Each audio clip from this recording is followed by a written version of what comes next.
Today we are restoring a 2002 BMW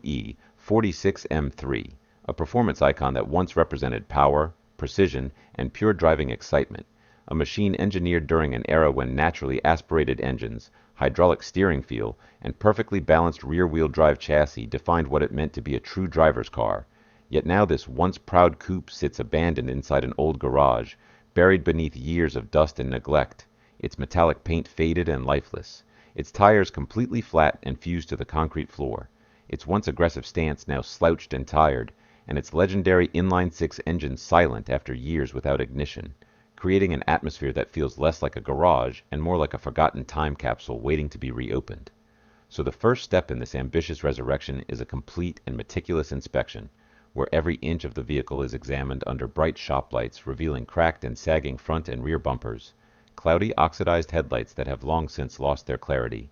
brittle rubber seals around the windows, worn suspension bushings that crumble at the slightest touch, and under the hood, the unmistakable signs of long-term oil seepage around the valve cover and oil pan, while hoses have hardened with age and wiring insulation shows early signs of deterioration. And yet despite the years of abandonment, there is something incredibly promising about what we find beneath the grime.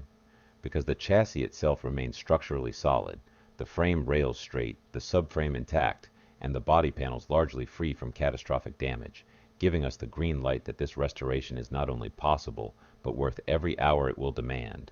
So we begin by carefully disassembling the car with patience and precision, removing the hood and placing it gently on padded stands, detaching the front bumper and headlights while labeling each bolt and fastener in organized containers to ensure that months from now reassembly will be seamless and methodical rather than chaotic. The wheels are removed, revealing tired brake rotors etched with surface rust, and soon the car is elevated on a lift where the undercarriage tells its own story of road grime, minor corrosion, and aged components that have endured countless miles before retirement. And as the teardown continues, the engine crane is rolled into position, and chains are secured carefully around the inline six, each connection double-checked before the motor mounts are loosened and the engine is slowly lifted free from the bay, hovering momentarily in mid-air like the heart being removed from a mechanical body before it is set onto a stand for a complete rebuild.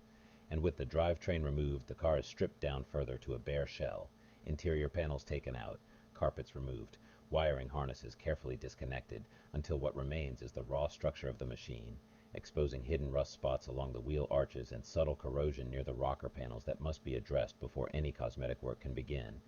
So armed with grinders and wire wheels, we methodically remove every trace of visible rust, sparks flying across the shop floor as oxidized metal is stripped away to reveal clean steel beneath. And in areas where the corrosion has eaten too deeply, we cut out weakened sections entirely, fabricating fresh steel patches shaped precisely to fit before welding them in place with careful beads that restore both strength and structural integrity. After which, the welds are ground smooth and treated to prevent future corrosion, ensuring that this restoration is not merely superficial, but foundationally sound.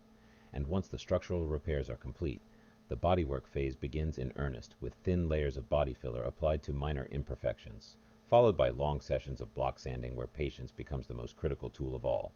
As each pass refines the surface closer to perfection, high spots leveled, low spots corrected, until the panels are arrow straight and reflections run clean and uninterrupted from front fender to rear quarter panel, and only when the entire shell feels glass smooth beneath our fingertips do we move the car into the paint booth, a controlled environment where temperature, airflow, and cleanliness are carefully regulated, and there we apply a uniform coat of high-quality primer that seals the bare metal and bodywork beneath, while creating the ideal foundation for paint adhesion, the primer curing patiently before being wet sanded to eliminate even the slightest texture. And then comes the transformation as multiple layers of metallic silver paint are sprayed in steady, overlapping motions, each coat allowed to flash before the next is applied,